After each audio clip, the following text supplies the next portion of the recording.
In the vast expanse of the cosmos, where stars twinkled like diamonds scattered across an endless black canvas, there existed a species known as the Vrika. These beings were not unlike many others in the galaxy. They were intelligent, technologically advanced, and driven by ambition.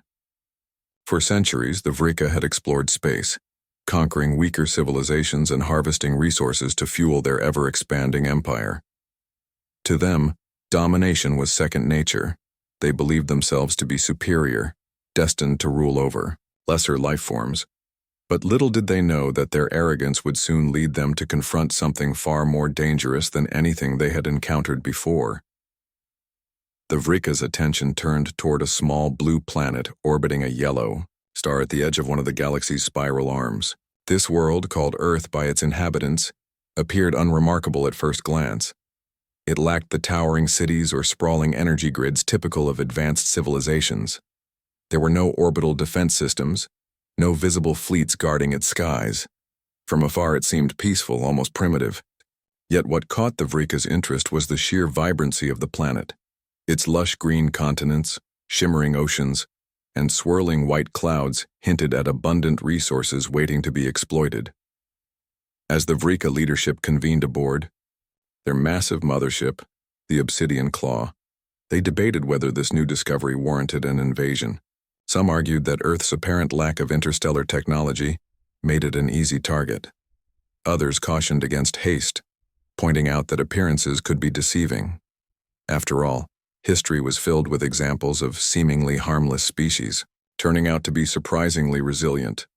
Still, curiosity got the better of them. They decided to send a fleet of scout ships to investigate further, cloaking their presence so as not to alert the inhabitants prematurely.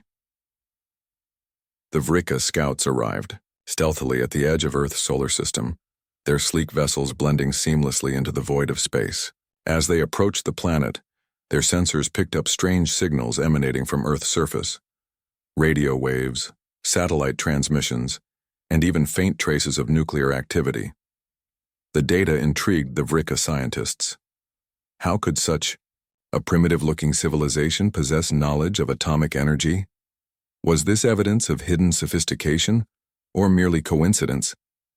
To gather more information, the scouts deployed smaller drones to penetrate Earth's atmosphere. These unmanned probes were designed to evade detection, collecting samples and mapping terrain without raising suspicion. However, things quickly went awry. One of the drones descended too low over a remote desert region, triggering alarms on radar systems operated by humans.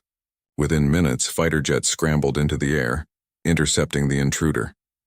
Though the aircraft were outdated compared to the Vrika's technology, their pilots displayed remarkable skill and determination. Missiles streaked through the sky, striking the drone with devastating precision. Two more drones met similar fates before the remaining ones retreated to safer altitudes. Back aboard the Obsidian Claw, the Vrika commanders reviewed footage of the skirmish. What they saw baffled them. The human fighters, armed with rudimentary weapons and piloted by flesh-and-blood beings, had managed to destroy several of their drones. Even more perplexing was the ferocity with which the humans had engaged the unknown threat. It was as if they had been expecting an attack despite having no prior knowledge of the Vrika's existence. "This is unexpected," muttered Commander Xylar, the leader of the expedition. He leaned forward, his elongated fingers tapping nervously on the console. "Their technology is inferior, yet they fight with a tenacity we've rarely seen. They must have mistaken us for another faction," suggested Lieutenant Zinra, her voice tinged with uncertainty. "Perhaps they are embroiled in some internal conflict. Or perhaps," interrupted Advisor Kryn, his tone grave, "they are simply more dangerous than they appear." The room fell silent as the implication sank in. If these humans could react so aggressively to unidentified aerial objects, how would they respond to a full-scale invasion? Could the Vrika afford to underestimate them? Questions swirled in the minds of the leaders, but one thing was clear: Earth was not the soft target they had anticipated. Meanwhile, on Earth, humanity remained blissfully unaware of the cosmic drama unfolding above their heads. The pilots who had shot down the mysterious drones assumed they had thwarted a rogue military experiment, or possibly a foreign incursion. No one suspected that the objects might have originated from beyond the stars. News outlets briefly covered the incident, speculating wildly about government cover-ups and experimental aircraft, but soon the story faded into obscurity, overshadowed by other global events. Unbeknownst to the people of Earth, however, a group of rogue scientists had taken notice. Using powerful telescopes and sophisticated algorithms, they analyzed anomalies detected near the outer reaches of the solar system. Dr. Emily Carter, a brilliant astrophysicist working independently of any major institution, led the effort. Her team had noticed unusual gravitational disturbances and faint energy signatures emanating from the vicinity of Pluto. At first, they dismissed the findings as errors in their equipment, but as more data poured in, the pattern became undeniable. "There's something out there," Dr. Carter announced during a late-night meeting with her colleagues. Her eyes gleamed with excitement behind thick glasses. "Something big, and it's not natural." Her words sent shivers down their spines. Could it be evidence of extraterrestrial life, or was it something else entirely? Determined to uncover the truth, the team redirected satellites and launched additional probes to investigate. Their actions drew the attention of intelligence agencies, who began monitoring their activities closely. Rumors of alien contact spread like wildfire among conspiracy theorists, though mainstream media dismissed the claims as baseless speculation. While humanity grappled with the mystery, the Vrika faced a dilemma. The destruction of their drones had forced them to reconsider their strategy. Should they abandon the mission and retreat, preserving their secrecy for another time? Or should they press forward, risking exposure to achieve their goals? The decision weighed heavily on Commander Zylar, who knew that failure would bring shame upon his house. In the end, pride won out. He ordered a second wave of reconnaissance missions, instructing his crews to exercise extreme caution. But the Vrika underestimated humanity once again. Unknown to them, Earth harbored secrets far greater than they could imagine. Deep beneath the surface, hidden within secure facilities buried in mountains and deserts, humanity had been preparing for just such a scenario. For decades, governments around the world had quietly invested in cutting-edge technologies, anticipating the day when humanity might encounter intelligent life beyond its borders. Starships capable of traversing light years lay dormant in underground hangars, awaiting activation. Weapons designed to neutralize threats on a galactic scale stood ready for deployment. Humanity had always been a species defined by its adaptability and ingenuity, and now those traits would be put to the ultimate test. As the Vrika prepared to launch their next assault, they remained oblivious to the storm brewing below. Humanity, though fragmented and often divided, shared one defining characteristic: resilience. When pushed to the brink, humans had a way of rising to the occasion, defying odds, and overcoming challenges thought insurmountable. And this time, the challenge came not from within but from the stars themselves. Little did the Vrika know, the skies above Earth were about to part, revealing a power they could scarcely comprehend. The stage was set for a confrontation that would change the course of galactic history forever. The Vrika's second wave of reconnaissance missions began cautiously. Their cloaked drones approached Earth with greater precision, avoiding populated areas and high-security zones. The aliens believed they had learned from their previous mistakes, but they underestimated humanity's relentless curiosity and ingenuity. On the ground, Dr. Emily Carter and her team of rogue scientists continued to piece together clues about the anomalies near Pluto. They noticed patterns in the data, fluctuations in gravity, unusual radiation spikes, and faint signals that seemed almost deliberate. Each discovery brought them closer to the truth, though none of them could have guessed the magnitude of what they were uncovering. Meanwhile, governments around the world grew increasingly alarmed. Intelligence agencies intercepted fragments of communication between amateur astronomers and conspiracy theorists, all pointing to the same conclusion: something was out there. While some dismissed these claims as paranoia, others took them seriously. In secret bunkers beneath mountains and deserts, military leaders convened emergency meetings. They activated protocols long buried in classified files, protocols designed for scenarios exactly like this.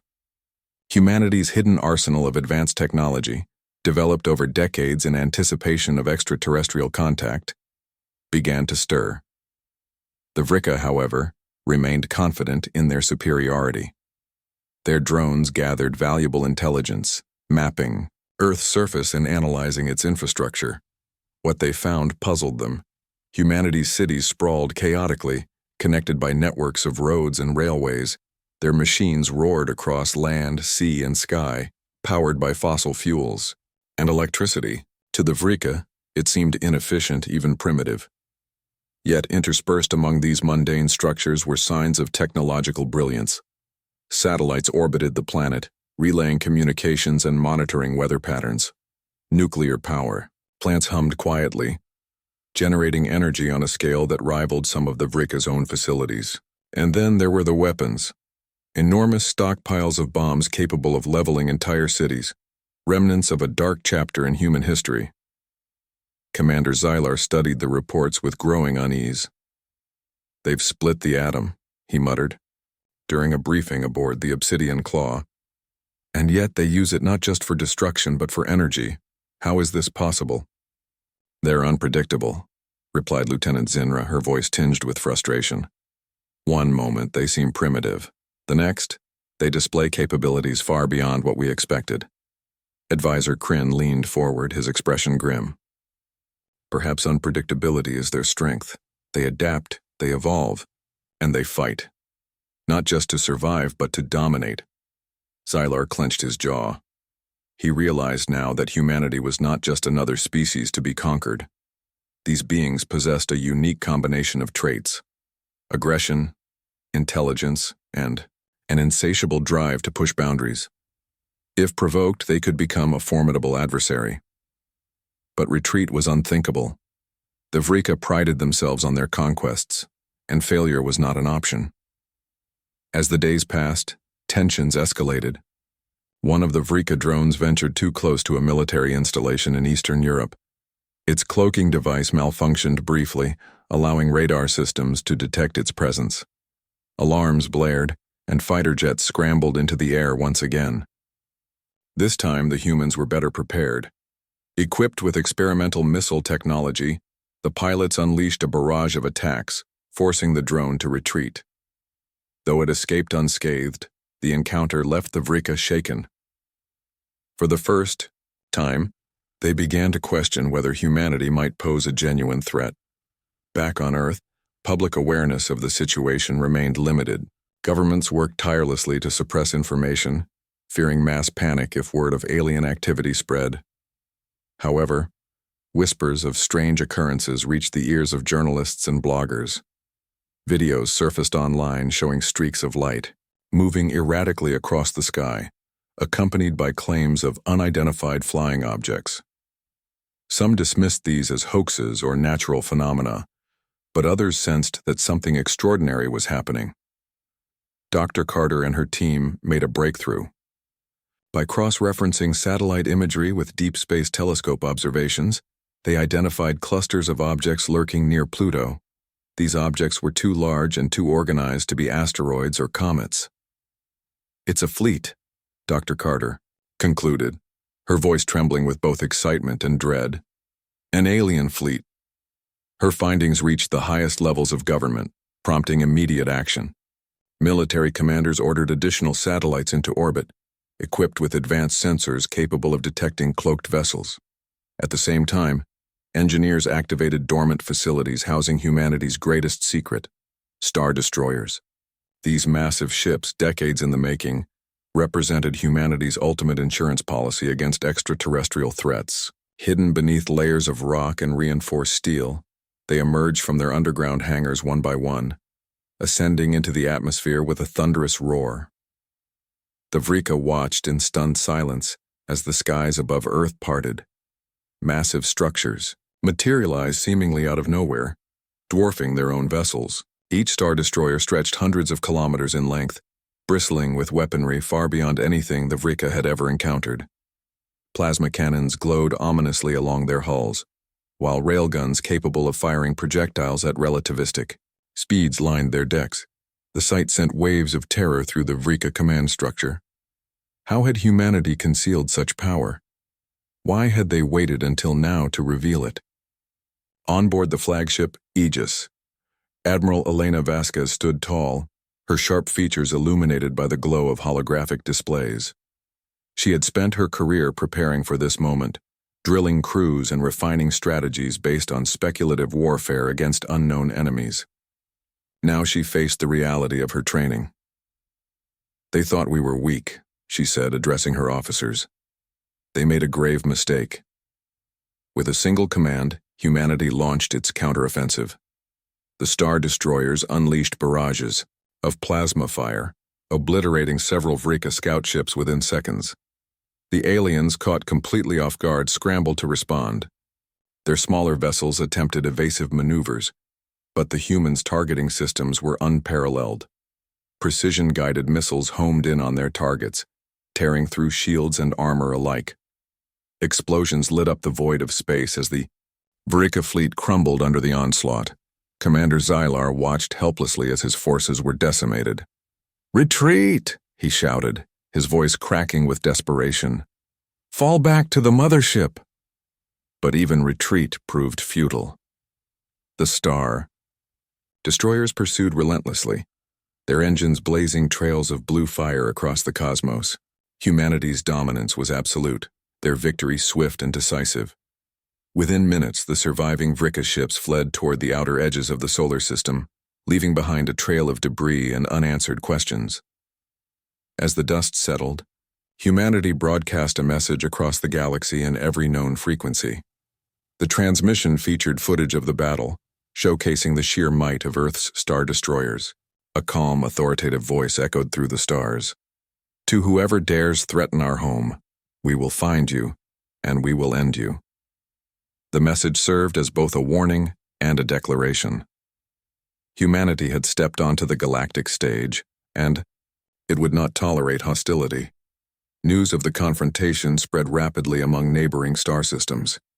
Civilizations that had once dismissed Earth as insignificant now regarded it with awe and fear. Tales of humanity's ferocity traveled faster than light, painting a picture of a species unlike any other. Where the Vrika had seen weakness, others now saw strength. Where they had seen chaos, others saw order. Humanity had proven itself to be adaptable, resourceful, and utterly ruthless when provoked. Admiral Vasquez gazed out at the stars from the bridge of Aegis, her expression unreadable. She knew that this was only the beginning. The galaxy was vast, filled with countless civilizations, each with its own ambitions and fears.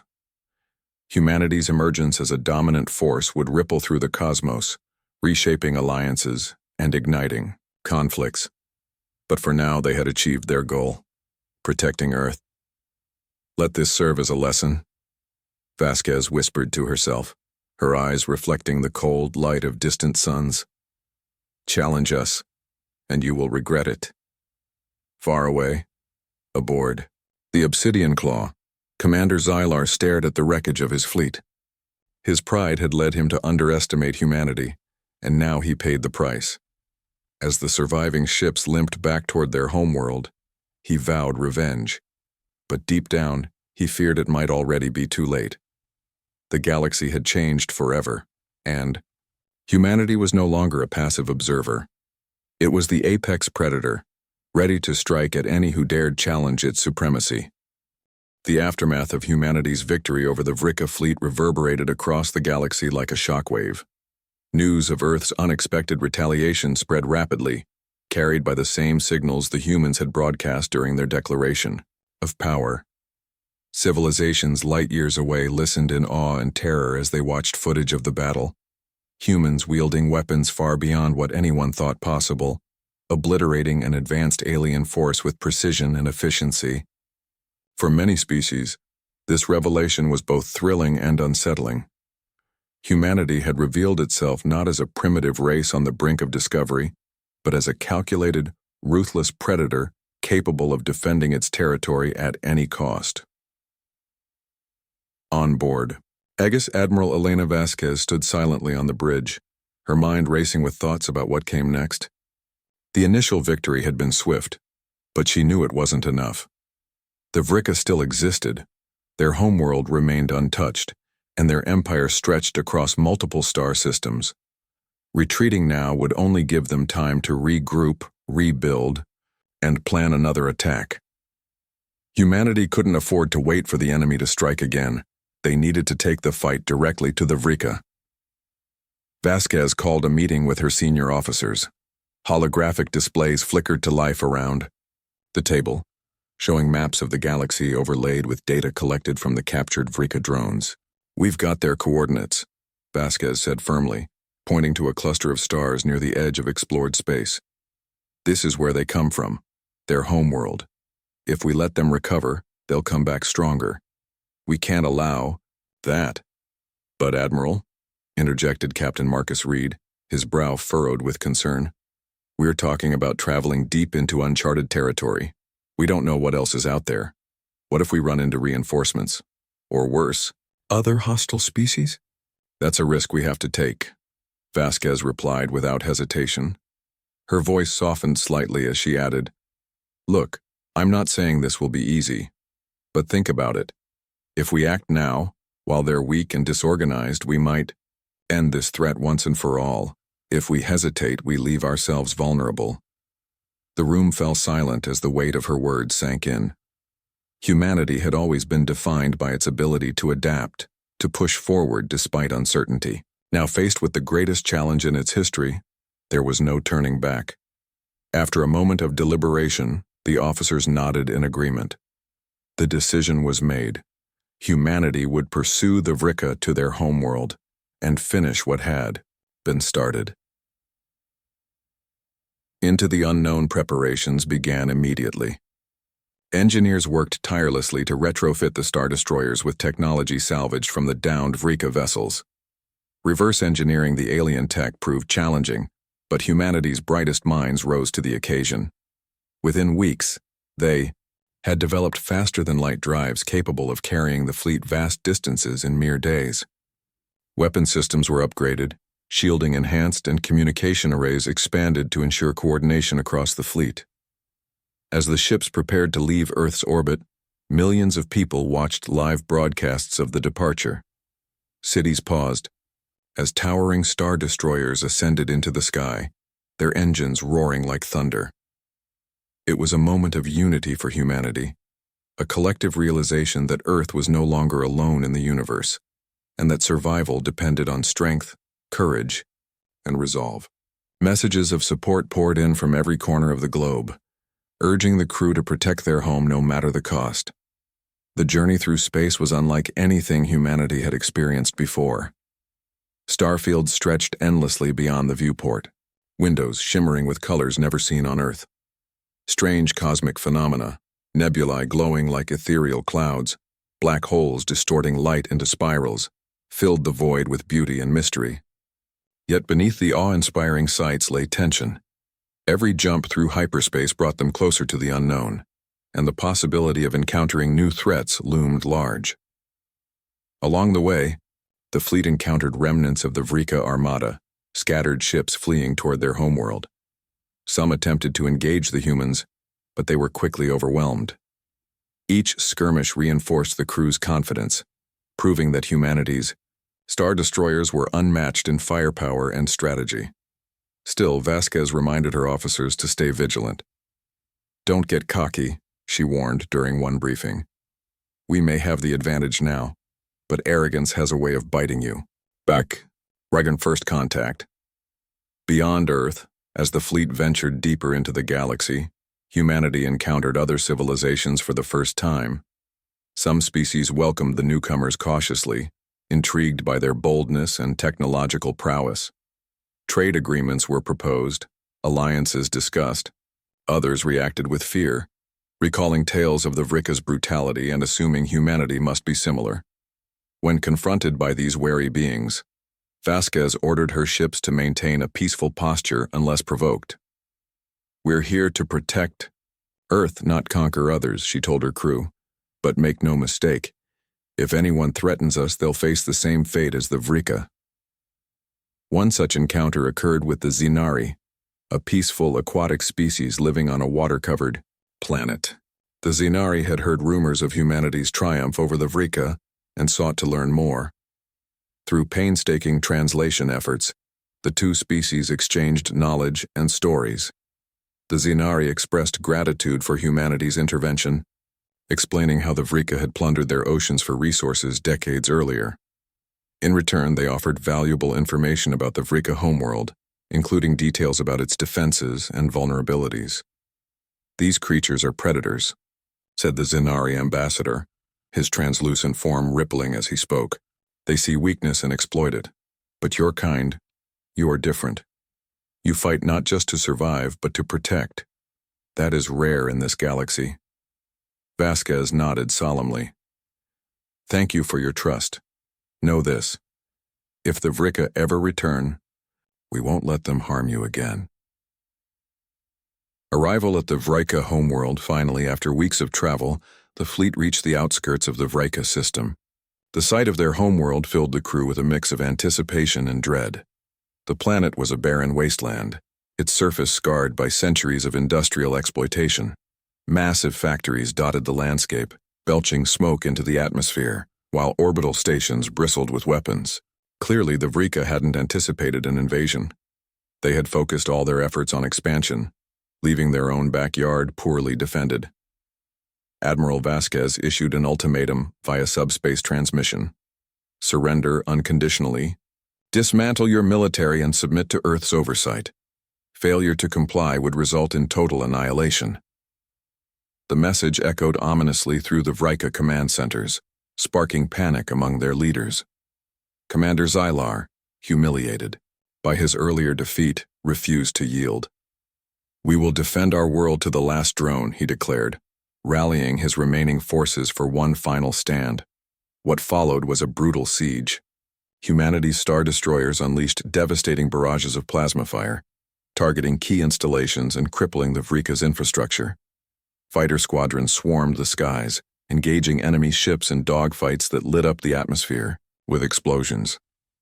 Ground troops deployed to secure strategic locations, facing fierce resistance from automated defenses and desperate Vrika warriors.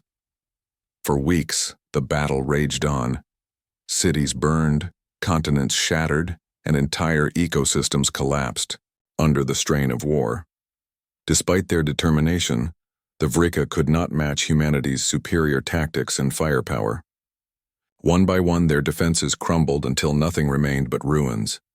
When the dust settled, Admiral Vasquez surveyed the devastation from the bridge of Aegis. She felt no joy in the victory, only a grim sense of duty fulfilled. Turning to her officers, she said quietly, "Let this serve as a reminder to anyone who doubts us. Humanity does not seek conflict, but we will not shy away from it. We are survivors, and we are hunters." With that, the fleet departed, leaving behind a monument engraved with a single warning: "Challenge us again and we will erase you from existence."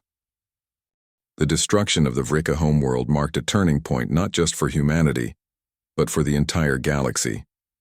News of Earth's decisive victory spread like wildfire, carried by subspace transmissions and whispered conversations among starfarers. Civilizations that had once dismissed humanity as insignificant now regarded it with a mixture of awe, fear, and curiosity.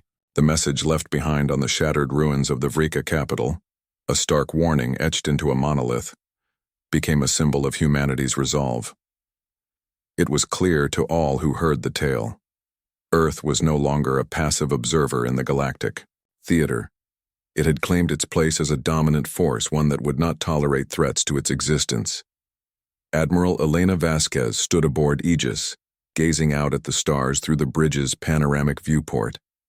Her reflection shimmered faintly against the glass, her face lined with exhaustion but also quiet determination. The siege of the Vrika homeworld had been costly, not just in terms of resources but emotionally. She had witnessed the devastation firsthand, seen cities reduced to ash and entire populations wiped out. yet she knew there had been no other choice. The Vrika had refused surrender, choosing instead to fight until their dying breath. Humanity had responded in kind, delivering justice with cold efficiency. Now, as the fleet prepared to leave the ruined system, Vasquez faced a new challenge: navigating the complex web of politics and alliances that defined interstellar relations. The galaxy was vast, filled with countless species, each with its own agenda. Some viewed humanity's rise as an opportunity, others saw it as a threat. Vasquez understood that the battle against the Vrika was only the beginning. To secure Earth's future, humanity would need more than brute strength. It would need diplomacy, strategy, and above all, caution. Diplomacy. Among the stars, as the fleet journeyed back toward Earth, humanity encountered numerous civilizations eager to establish contact. Many sent envoys or transmitted messages expressing admiration for Earth's triumph over the Vrika. Some even offered gifts, rare minerals, advanced technology, or cultural artifacts, as gestures of goodwill. These encounters provided valuable insights into the diversity of life in the galaxy. There were peaceful agrarian societies living in harmony with nature, technologically advanced empires ruling over dozens of planets, and nomadic traders who roamed the stars in search of profit. Among the most intriguing allies humanity forged was the Xynari, the aquatic species they had met earlier during their pursuit of the Vrika. Grateful for humanity's intervention, the Xynari proposed a formal alliance. In exchange for protection from future aggression, they offered access to their extensive trade networks and knowledge of uncharted regions of space. Admiral Vasquez welcomed the partnership, recognizing the strategic value of having friends in distant corners of the galaxy. However, not every encounter ended peacefully. During one stopover at a remote space station, the fleet came under attack by mercenaries hired by remnants of the Vrika resistance. Though outnumbered, the humans quickly neutralized the threat, capturing several mercenaries alive. Interrogations revealed disturbing information. Pockets of Vrika loyalists still operated in secret, plotting revenge against humanity. Vasquez ordered patrols to remain vigilant, knowing that the war might not truly be over. Despite these challenges, humanity's reputation continued to grow. Stories of Earth's triumph inspired both admiration and fear. Civilizations that had once cowered under the Vrika's tyranny now looked to humanity as a potential savior. Others, wary of drawing attention, avoided contact altogether. Humanity found itself cast in a dual role, protector of the weak and enforcer of order. This paradox weighed heavily on Vasquez, who struggled to balance compassion with pragmatism. Lessons learned. The journey home gave humanity time to reflect on what it had achieved and what it had sacrificed.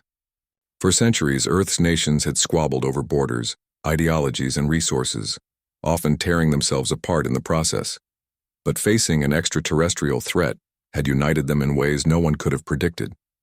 The Star Destroyers, once hidden secrets buried beneath mountains and deserts, now served as symbols of global cooperation. Scientists, engineers, and soldiers from every corner of the planet had worked together to defend their shared home. Yet the cost of unity was high. Billions of credits had been poured into developing and maintaining the fleet. Countless lives had been lost during training exercises and battles. And though humanity had emerged victorious, the scars of war lingered. Families mourned loved ones who would never return. Entire ecosystems on Earth had been disrupted by the sudden mobilization of resources. Vasquez knew that sustaining this newfound unity would require careful management. If humanity allowed fear or greed to divide it again, the sacrifices made, so far, would mean nothing. To address these concerns, world leaders convened a historic summit aboard Aegis. Representatives from every nation gathered in the ship's grand hall, surrounded by holographic displays showing images of Earth from orbit. The sight reminded them of their shared responsibility, not just to protect their planet but to ensure its prosperity. Together they drafted the Galactic Accord, a document outlining principles of cooperation, exploration, and defense. It marked the first step toward creating a unified human government capable of representing Earth on the galactic stage. A new frontier. By the time the fleet returned to Earth, humanity had transformed. Cities buzzed with excitement as people celebrated their place among the stars. Schools taught lessons about the HFY War, emphasizing the importance of vigilance and resilience. Spaceports sprang up across continents, launching missions to colonize habitable worlds discovered during the fleet's journey. Colonies flourished, bringing prosperity and innovation to millions. Humanity was no longer confined to a single planet. It was spreading its influence across the galaxy. But expansion came with risks. As colonies grew, so did tensions between settlers and native species. On one newly established colony, humans clashed with indigenous creatures over territory and resources. The conflict escalated until Admiral Vasquez intervened, mediating a truce that allowed both groups to coexist peacefully. "We must learn from our mistakes," she told the colonists. "This is not Earth. We are guests here, and we must respect those who call it home." Such incidents highlighted the complexities of interstellar colonization. Humanity's rapid growth brought opportunities, but also challenges. Pirates preyed on supply lines, rogue AI systems threatened settlements, and environmental disasters struck fragile ecosystems. Each problem demanded creative solutions, testing humanity's adaptability and ingenuity. Through it all, Vasquez remained a guiding figure. She traveled frequently between colonies, ensuring stability and fostering goodwill. Her leadership earned her the nickname Guardian of the Stars, a title she accepted humbly. "I'm no hero," she often said. "I'm just doing my job, protecting Earth and now protecting everything we've built." Humanity's legacy years passed, and humanity's legacy in the galaxy solidified. Star destroyers patrolled distant sectors, enforcing peace and deterring aggression. Trade routes connected Earth to hundreds of worlds, enriching cultures and economies alike. Scientific breakthroughs accelerated, fueled by collaboration between human and alien researchers. Humanity had become a beacon of hope for oppressed species, offering refuge and assistance to those in need. Yet, beneath the surface of progress lay lingering questions. What would happen when humanity encountered another rival power? Could it maintain its dominance without succumbing to arrogance or cruelty? Vasquez grappled with these uncertainties daily, knowing that the choices made today would shape the future of generations to come. In her final days before retirement, Vasquez penned a memoir chronicling humanity's rise. In its closing chapter she wrote, "We are predators, shaped by adversity and driven by ambition. We do not seek conflict, but neither do we shy away from it. Let this serve as a reminder to all who gaze upon our stars. Tread carefully, for we are watching." And so, humanity stood tall, apex predators of the galaxy, forever vigilant and unyielding in their quest for survival. The galaxy had changed forever. Humanity, once a quiet and overlooked species nestled on a small blue planet, now stood as the undisputed apex predator among the stars. The legacy of their victory over the HFY was etched into the fabric of interstellar politics, economics, and culture. Star destroyers patrolled distant sectors, their presence alone enough to deter aggression. Colonies thrived on habitable worlds, bringing prosperity to millions while fostering innovation and cooperation with other civilizations. Yet, despite the outward appearance of strength and unity, humanity faced challenges that tested its character, resilience, and morality. Admiral Elena Vasquez, now retired from active duty, spent her twilight years reflecting on the journey that had brought humanity to this point. Her memoirs became required reading for military cadets, diplomats, and historians alike. In them, she wrote not just about battles won or alliances forged, but about the lessons learned along the way, the sacrifices made, the ethical dilemmas faced, and the constant struggle to balance power with responsibility. For Vasquez, humanity's greatest challenge lay not in conquering enemies, but in defining what kind of civilization it wanted to be. The burden of power as humanity expanded its reach across the galaxy. It inherited responsibilities far greater than anyone had anticipated. Colonies established on distant planets often found themselves at odds with native species or competing factions vying for control of valuable resources. On one such colony, tensions erupted when settlers clashed with an indigenous race known as the Lyrathans. The Lyrathans were peaceful beings who lived in symbiosis with their environment, drawing sustenance from bioluminescent plants that grew across their world. When humans began harvesting these plants for energy production, the delicate ecosystem collapsed, leaving the Lyrathans struggling to survive. News of the crisis reached Earth, prompting outrage among activists and scientists.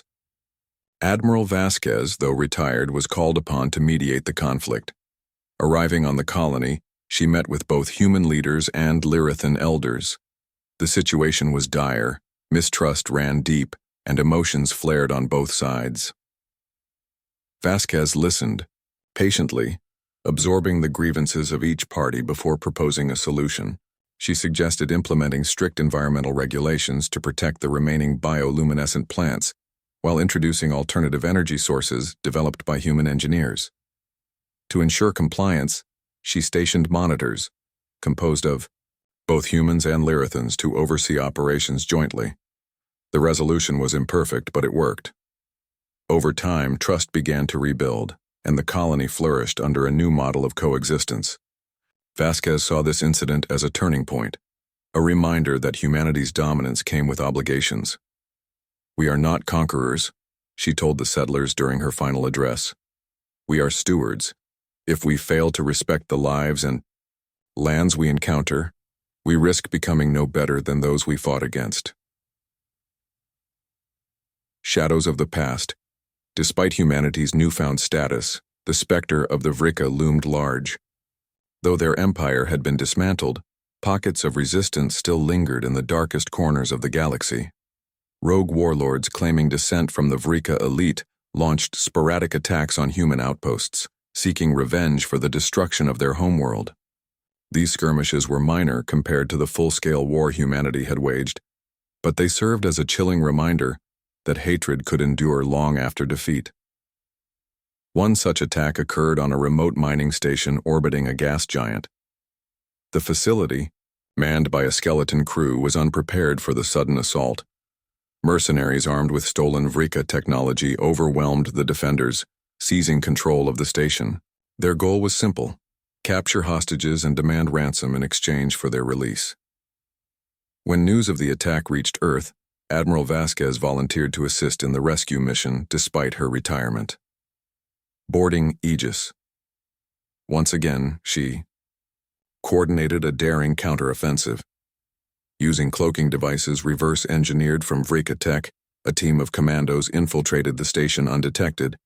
They moved swiftly, neutralizing guards and freeing hostages without triggering alarms. By the time the mercenaries realized what was happening, it was too late. Reinforcements arrived, overwhelming the enemy forces and securing the facility.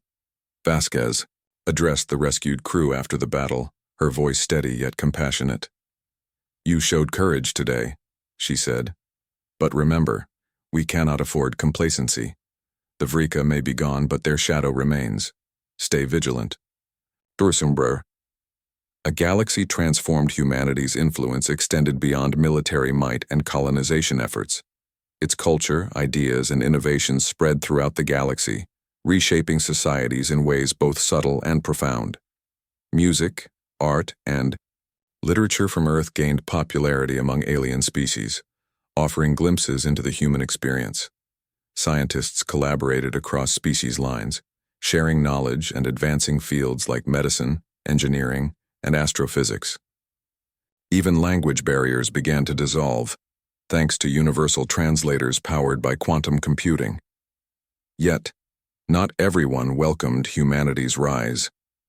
Some civilizations viewed Earth's rapid ascent with suspicion, fearing it might seek to dominate rather than cooperate. Others resented the attention humanity received, believing their own achievements deserved recognition.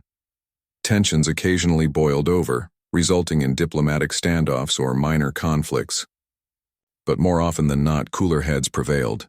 driven by mutual interests and shared goals. Admiral Vasquez played a key role in maintaining peace during these turbulent times. As a respected figure, she acted as an intermediary between warring factions, brokering truces and fostering dialogue. Her reputation as a fair and pragmatic leader earned her allies across the galaxy, strengthening humanity's position as a stabilizing force.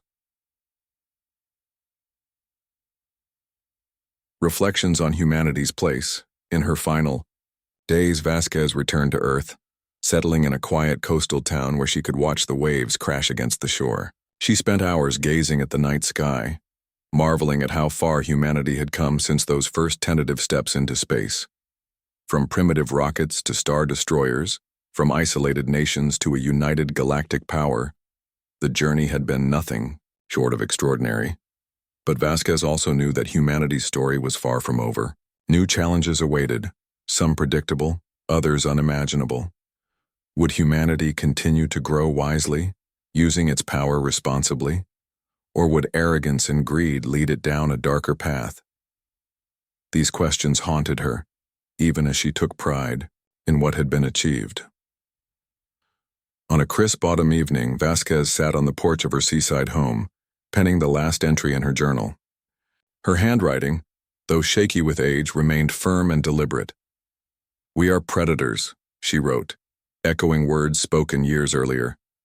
"But we are also creators, dreamers, and survivors. Our destiny is ours to shape. Let us choose wisely, for the stars are watching, and so is history." With that, she closed the book, setting it aside as the sun dipped below the horizon. Above her, the sky shimmered with countless stars, each representing a world touched by humanity's hand. Whether friend or foe, ally or adversary, all would remember Earth, not just as a planet, but as a symbol of resilience, ambition, and hope. And so, humanity continued its journey among the stars, carrying with it the weight of its past and the promise of its future. Forever vigilant, forever striving, it stood as the apex predator of the galaxy, ready to face whatever challenges lay ahead.